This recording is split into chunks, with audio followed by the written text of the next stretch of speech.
Hello everyone, आज हम start करने वाले फंक्शन क्लास 12th का सबसे इम्पोर्टेंट टॉपिक।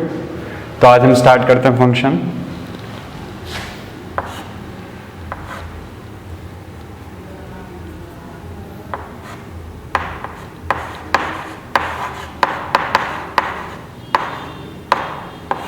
तो इसमें हम सबसे पहले बात करेंगे फंक्शन होता क्या है, फिर इसको थोड़ा सा प्रैक्टिकल देखेंगे कि प्रैक्टिकल कहाँ पे हम ऐसे फंक्शंस का यूज़ करते हैं, मतलब प्रैक्टिकल एप्लीकेशन से हम इसे काफ़ी हद तक रिलेट कर सकते हैं। तो हम स्टार्ट करते हैं फंक्शन। तो फंक्शन क्या है? A function is a rule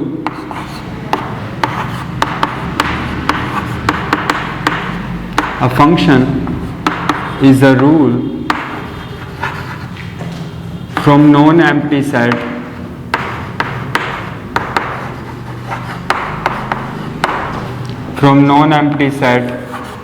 A to non-empty set B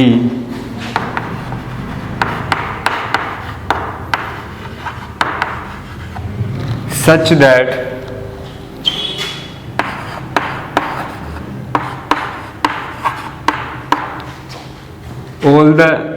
that each element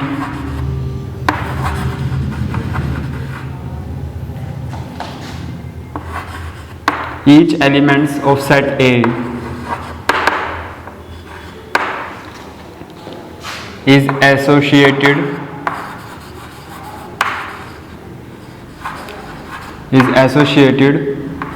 with unique element of set B.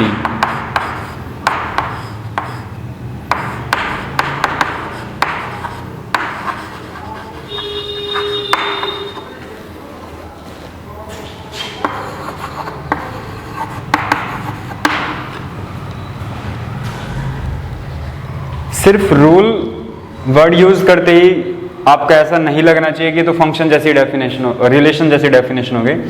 Function क्या एक रूल होगा जो non empty set A to non empty set B तक होगा। अब यहां से इंपॉर्टेंस शुरू हो जाती है इसकी।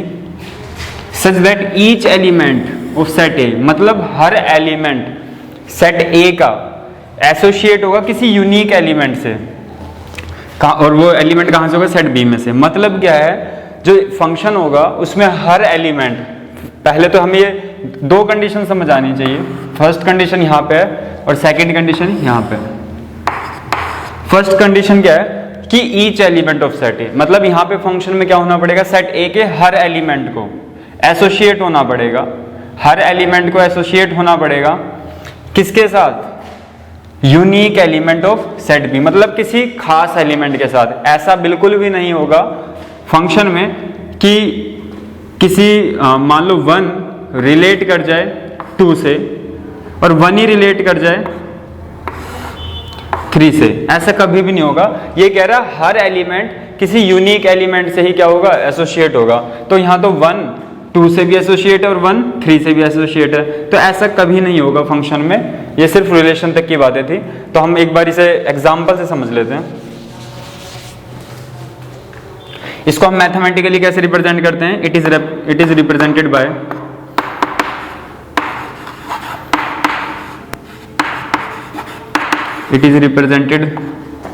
As f from A to B। जो ये A होगी ये डोमेन होगी, मतलब जहां से हम एलिमेंट पुट करने वाले हैं। और ये कोडोमेन होगी। जो ये सेट B होगा उसमें जो एलिमेंट होंगे उसके साथ एसोसिएशन होगा।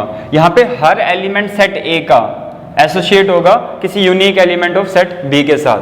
तो यहाँ पे डोमेन तो हमेशा पूरी एग्जॉस्ट होगी, पर ये जो सेट बी है इसमें कुछ खाली भी रह सकते हैं एलिमेंट्स, पर सेट ए में कभी खाली एलिमेंट्स नहीं मिलेंगे। हमेशा किसी न किसी के साथ एसोसिएट होंगे सारे एलिमेंट। और सेट बी क्या है?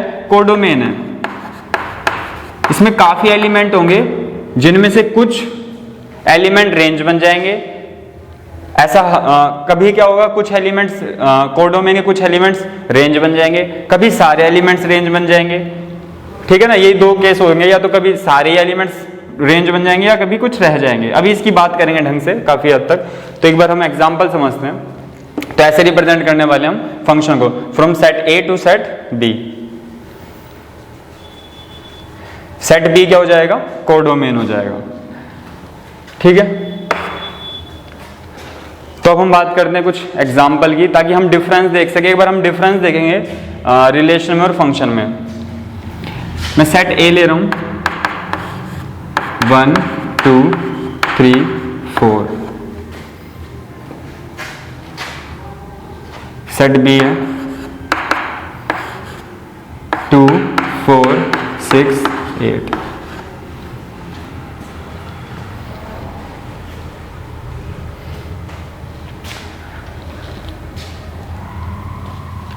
अब देखो, हमने एक रूल बनाया a comma b such that b is equal to में twice of a for all x belongs to a, y belongs to b। तो इस रिलेशन में देखो क्या होगा,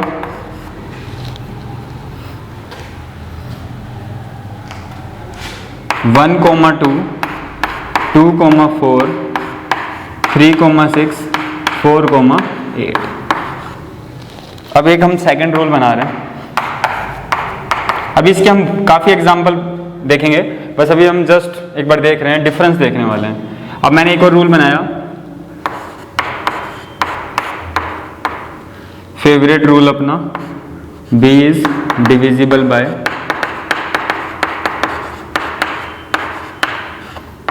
a for all a belongs to a। यहाँ पे मैंने x लिख दिया हूँ।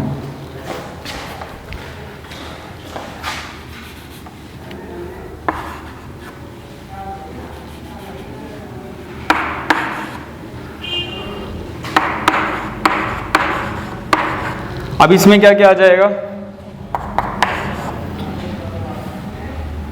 1 के साथ सब आएंगे,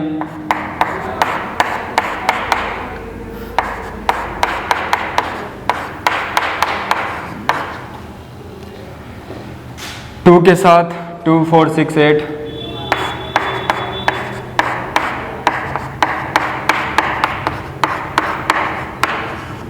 थ्री के साथ 6, 4 के साथ 4 और 8।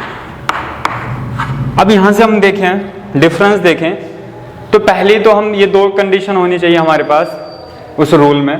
तो इसने पहले कहा ईच एलिमेंट ऑफ सेट ए, मतलब सेट ए के हर एलिमेंट एसोसिएट होने चाहिए। अगर हम यहाँ देखें 1b 2b 3b 4b, 1b 2b 3 और 4b है। अब हम सेकंड देखते हैं, with unique element of set B. अब देखो 1 किसी यूनिक एलिमेंट 2 के साथ एसोसिएट है, 2 किसी यूनिक एलिमेंट 4 के साथ, 3 किसी के साथ, 6 के साथ, 4 8 के साथ। बट यहाँ पे देखिए 1 2 के साथ भी एसोसिएट है, 4 के साथ भी एसोसिएट है, 6 के साथ भी, 8 के साथ भी। तो हम क्या कह सकते हैं, 1 के लिए कोई यूनिक एलिमेंट नहीं है, 1 के लिए बहुत सारे एलिमेंट है। 1 के लिए 2 भी है, 4 भी है, 6 भी, 8 भी है। पर इस रूल को देखें हम, तो हर एलिमेंट के लिए यूनिक एलिमेंट है। 1 के लिए 2 एलिमेंट है, 2 के लिए 4 है, तो इनके लिए यूनिक है। इनके लिए ऐसा नहीं है कोई 2 के लिए 4 भी और 2 के लिए 6 भी, ऐसा बिल्कुल भी नहीं है यहाँ पे। तो हम क्या कह सकते हैं, ये वाला जो रूल है ये फंक्शन बन जाएगा। इस रूल को हम फंक्शन बोल सकते हैं, पर इस रूल को रिलेशन ही बोलेंगे। और एक और कंडीशन, फिर कोई बोलेगा ये रूल मतलब रिलेशन तो हो गई, हाँ हर फंक्शन रिलेशन होते हैं, मतलब जो फंक्शन है वो सबसेट होता है रिलेशन का। इक्वल भी तो नहीं बोलेंगे, फंक्शन क्या होता है, सबसेट होता है रिलेशन का। तो मतलब रिलेशन में से ही क्या निकलेंगे, फंक्शन निकलेंगे। तो हम कह सकते हैं हर फंक्शन रिलेशन है, पर हर रिलेशन फंक्शन नहीं होगा। तो ये रिलेशन भी है, ये भी रिलेशन है, पर ये रिलेशन क्या बन गया, फंक्शन बन गया, क्योंकि इसने फंक्शन की कंडीशन को क्या कर दिया, सेटिस्फाई कर दिया। तो ये क्या हो जाएगा, ये रिलेशन फंक्शन भी हो जाएगा। बट ये रिलेशन फंक्शन नहीं होगा, क्योंकि पहली कंडीशन तो पूरी हो गई थी, पर सेकंड कंडीशन क्या हो गई, पूरी नहीं होगी। और कई बार हम देखेंगे रूल में जो रिलेशन होगा ना, उसमें कई बार ये सारे एलिमेंट भी एसोसिएट नहीं होते, कुछ बच जाते हैं। पर फंक्शन में हर बार सारे एलिमेंट एसोसिएट होने चाहिए और सबकी अपनी यूनिक इमेज होनी चाहिए, हम बोले यूनिक एसोसिएशन होना चाहिए। तो ये क्या है, हमारे पास फंक्शन है, ये हमारे पास रिलेशन है। तो आगे चलते हैं।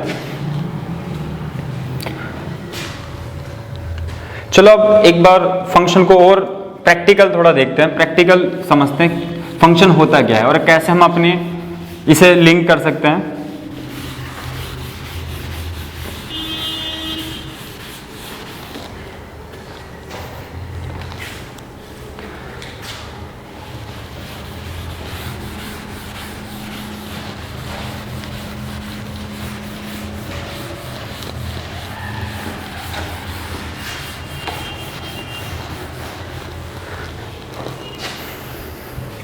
आर.डी. शर्मा में फंक्शन को एक मशीन की तरह बताया, तो हम एक बार समझते हैं फंक्शन कैसे मशीन की तरह बिहेव करता है। जैसे मशीन बिहेव करती है वैसे ही सेम फंक्शन का बिहेवियर भी वैसे ही होता है। तो हम क्या बोल सकते हैं, फंक्शन एक मशीन है। फंक्शन क्या है, एक मशीन है जो क्या करेगी, जो x को y से जोड़ेगी, मतलब x को y से ज्वाइन करेगी। जैसे मैं एक एग्जाम्पल ले लेता हूँ, फिर आप बता समझोगे। तो फंक्शन क्या है, एक मशीन है, और कैसी मशीन है, जो x को y से कंबाइन करेगी, जोड़ेगी। जैसे मैंने कहा एक ऐसी मशीन बताओ जिसमें हम इनपुट 0 दें तो हमें आउटपुट 1 दे वो मशीन। मैंने कहा एक ऐसी मशीन बताओ जिस मशीन में मैं 0 डालूं तो 1 मिले। फिर मैंने कहा और उसमें जब मैं पाई बाय में 6 रेडियन डालूं तो मुझे √3/2 मिले। जब मैं उसमें पाई बाय में 4 रेडियन डालूं तो मुझे 1/√2 मिले। और जब मैं पाई बाय में 3 रेडियन डालूं उसमें तो मुझे 1/2 मिले, और पाई बाय में 2 रेडियन डालूं तो मुझे 0 मिले। तो एक ऐसी मशीन बनाओ जिसमें हम ये इनपुट दें तो वो हमें वो आउटपुट दे। तो ऐसी मशीन को हम बोलते हैं कोस मशीन। हम इसे ऐसे लिख सकते हैं y = में कोस x। जब इस मशीन में तुम x को 0 डालोगे तो 1 मिलेगा, तुम पाई बाय 6 डालोगे तो √3/2 मिलेगा, जब हम पाई बाय में 4 डालेंगे तो 1/√2 मिलेगा, पाई बाय में 3 डालेंगे तो 1/2 मिलेगा, और पाई बाय में 2 डालेंगे तो 0 मिल जाएगा। तो एक ऐसी मशीन थी जिसने क्या करा, इनको आपस में जोड़ दिया, मतलब हमने ये इनपुट दिया और हमें आउटपुट ये मिल गया। तो ये क्या एक मशीन है, और इस मशीन को क्या बोलने वाले हैं, कोस मशीन। ऐसे हमारे पास सारी ट्रिग्नोमेट्रिक जो फंक्शन होते हैं सारी मशीन की तरह बिहेव करते हैं। हम इनपुट देते रहते हैं, हमें आउटपुट डिफरेंट मिलते रहते हैं। और एक और मशीन की बात कर सकते हैं हम,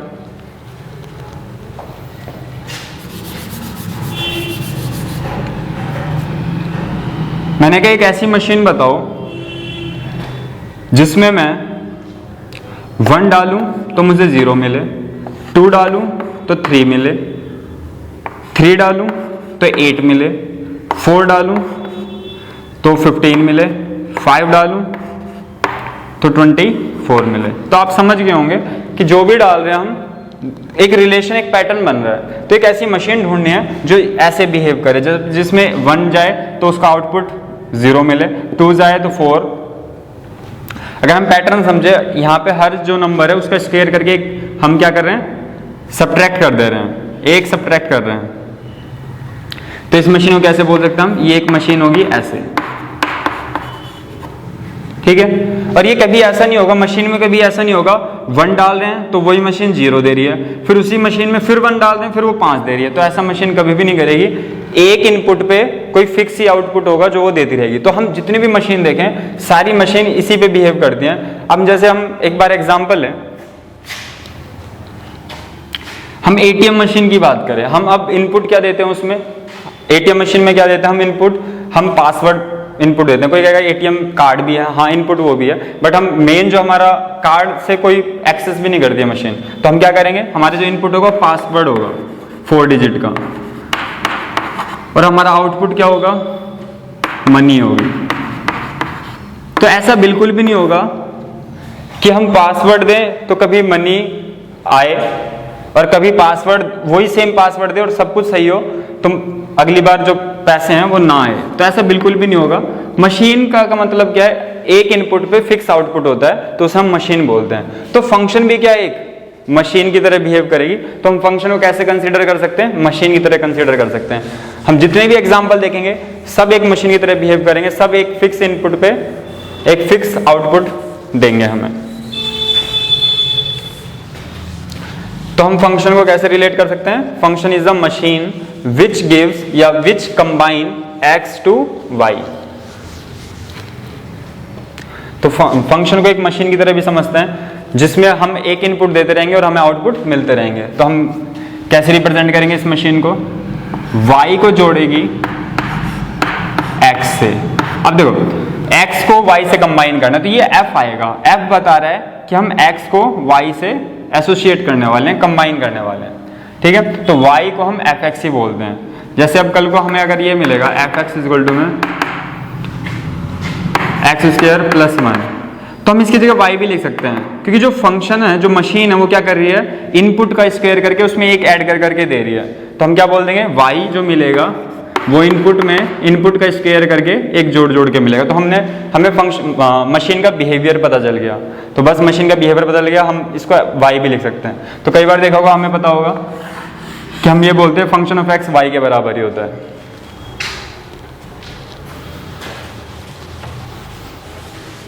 अब मैं बहुत बेसिक सा एग्जांपल पूछूं, मैंने कहा एक ऐसी मशीन बताओ जिसमें मैं 1 डालूं तो 3 मिले, 2 डालूं तो 4 मिले, 3 डालूं तो 6 मिले, 4 डालूं तो 8 मिले, 5 डालूं तो 10 मिले।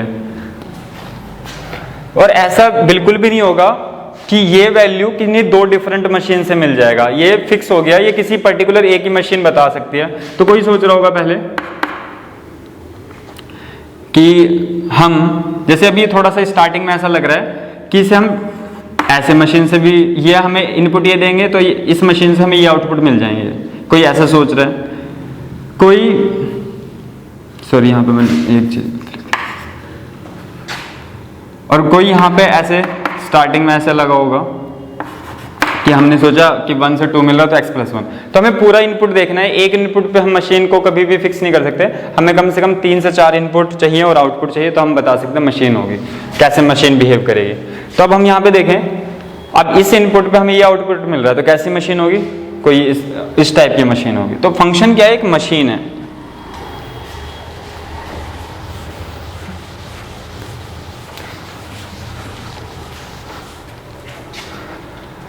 अब बात करते हैं टाइप्स ऑफ फंक्शन की, ठीक है ना। तो फंक्शन क्या है? एक मशीन है जो सेट ए से सेट बी पे डिफाइन। टाइप्स ऑफ फंक्शन की बात करने से पहले हम एक दो चीज समझेंगे। मान लो एक फंक्शन है,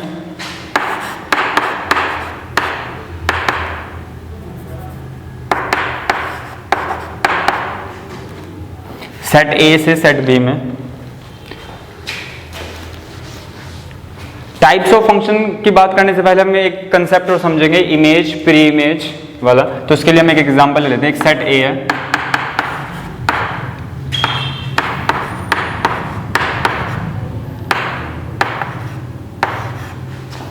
एक सेट बी है,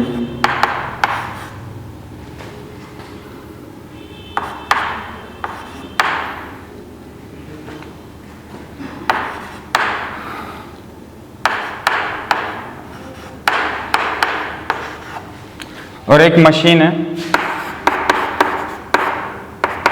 2x माइनस 1। अब देखो इस मशीन में जब हम 1 2 ये सब कुछ डालना पड़ेगा, 3 4 5, और यहाँ पे हमारे पास है ये सेट ए है, डोमेन है जो पूरा एग्जॉस्ट होगा, और ये को डोमेन है 1 3 5 7 9 10। जब मशीन में 1 जाएगा तो ये क्या आउटपुट देगा? 1, 2 पे 3, 3 पे 5, 4 पे 7, 5 पे 9। अब देखो पूरी डोमेन एग्जॉस्ट हो गई, ठीक है। कोडोमेन में कुछ बच गया? हाँ बच सकता है। अब हम बात करें, ये जितनी भी ये है ना, ये पूरी क्या है? ये पूरी है रेंज, ठीक है। और ये सेट बी क्या था? कोडोमेन। अब यहां पे एक दो चीजें हमें बात करनी है। एक होता है कंसेप्ट इमेज का। जब मैं पूछूं आपसे इमेज ऑफ 1 बताओ, जब मैंने कहा इमेज ऑफ 1 बताओ, तो मतलब कहीं ना कहीं मैं ये पूछना चाह रहा हूं 1 किसके साथ एसोसिएट हुआ है। तो मैं पूछना चाह रहा हूं इमेज ऑफ 1। तो मैं जिसकी भी इमेज पूछूंगा तो आपको क्या करना है? मशीन में डाल देना उसे। तो इमेज ऑफ 1 क्या होगा? F1। और F1 जब मशीन में 1 डालते तो वो क्या देते हैं, 1 ही दे देते हैं। तो इमेज ऑफ 1 क्या हो जाएगा, 1। अब मैं पूछता हूं इमेज ऑफ 2, तो इमेज ऑफ 2 क्या होगा, F2, मशीन में 2 डाल दो। अब इतनी तो हम कैलकुलेशन कर ही सकते हैं, क्या आ जाएगा, 3 आ जाएगा। तो हमें जनरली हमें ये बताना होता है कि मशीन में डाल के दिखाना होता है, उसके बाद तो हम आंसर निकाल ही देते हैं। इमेज ऑफ 3, तो ऐसे हम क्या कर लेंगे, 5 बता देंगे। तो इमेज ऑफ, इसे फंक्शन में डाल दें, जब फंक्शन में 3 जाएगा तो क्या आ जाएगा, 5। तो इमेज का कंसेप्ट क्या है कि इमेज का मतलब है कोई एलिमेंट, पर्टिकुलर एलिमेंट किसके साथ एसोसिएट हो रहा है, तो वही क्या होती है, उसकी इमेज होती है। तो जितनी भी रेंज है वो सारी क्या होती है, इमेज भी होती है किसी ना किसी की। तो ये तो है इमेज का कंसेप्ट।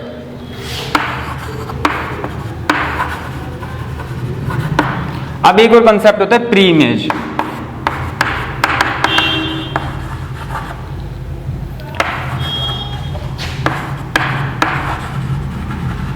अब मैं जब आपसे पूछूं प्री इमेज में हमें बैक आना होता है, रिवर्स प्रोसेस फॉलो होती है। अब अभी मैं पूछना चाह रहा था कि एक्स के साथ एसोसिएट है तो वो है इमेज। जब मैं पूछूं एक्स के साथ एसोसिएट है तो वो है इमेज। जब मैं पूछूं सेट बी के कोडोमेन के एलिमेंट्स, मतलब मैं जब पूछूं रेंज, कोई पर्टिकुलर रेंज 5 किसके साथ एसोसिएट है, तो जब मैं बैक गियर लगाऊंगा फंक्शन में तो वो क्या होगा, प्री इमेज। तो मैं पूछना चाह रहा हूं प्री इमेज ऑफ 5, तो हम इसे कैसे लिखते हैं। अब हमें प्री इमेज, जब बैक गियर लगाना होता है तो हम फंक्शन है क्या कर देते हैं, इनवर्स करते हैं। इसे पढ़ेंगे अभी, इनवर्स ऑफ 5। तो हमें क्या डालना होता है, इनवर्स करके उसमें 5 डालना होता है। यहाँ पे हमने नॉर्मली मशीन में 5 मशीन में 1 डाला, 2 डाला, 3 डाला। जब हम प्री इमेज की बात करते हैं तो हम एफ इनवर्स लिख के, एफ इनवर्स का मतलब ही यही है कि ये बताना चाह रहा है कि ये पीछे ले जाने की कोशिश कर रहा है। मतलब इनवर्स मतलब बैक जा रहे हैं, हम रेंज से डोमेन पे आ रहे हैं। इनवर्स का मतलब क्या है, हम रेंज से, किसी ओरिजिनल फंक्शन की रेंज से डोमेन पे आ रहे हैं। तो 5 जो रेंज थी वो किससे एसोसिएट थी, 3 से। अब ऐसे ही मैं पूछूं प्री इमेज ऑफ 7, तो फंक्शन के इनवर्स में हम क्या डाल देंगे, 7। तो इसका मतलब ये रिप्रेजेंट कर रहा है कि 7 जो रेंज है वो किस डोमेन के किस एलिमेंट के साथ एसोसिएट है, तो वो किसके साथ एसोसिएट कर रहे हैं, 4 के साथ।